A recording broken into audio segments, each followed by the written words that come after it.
Tara, alamin natin yan. Pasok!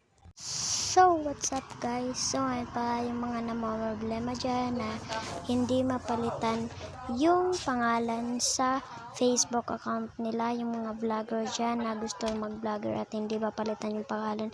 Ito ang solusyon sa problema nyan. Tapusin nyo lang tong video na to and ituturo ko sa inyo.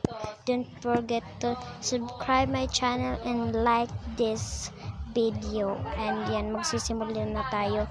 So, punta lang tayo sa inyong Facebook account. Ayan, punta lang tayo dyan. And itong nyo lang. And click nyo lang tong tatlong guhit na to dito. And dito lang kayo sa settings and privacy. And ayan, settings and privacy. And ano nyo lang tong pinaka settings, unahan, and hintayin lang natin. Ayan, and pindot nyo lang tong nasa taas na ito, pindot nyo lang yan, and hanapin nyo lang dyan ang account center. Ayan, pag wala ay back nyo, and dito nyo lang sa search bar and search nyo ang account center.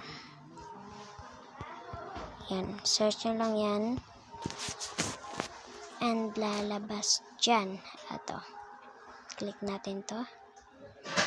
Yan, and punta tayo dito sa profile and face, yung ano mo, profile mo din. And yan, kung gusto mong palitan, ayan, pindot nyo lang yung name.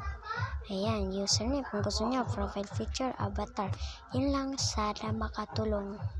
And paalala ko lang sa inyo, don't forget to like this video and subscribe my channel. Thank you.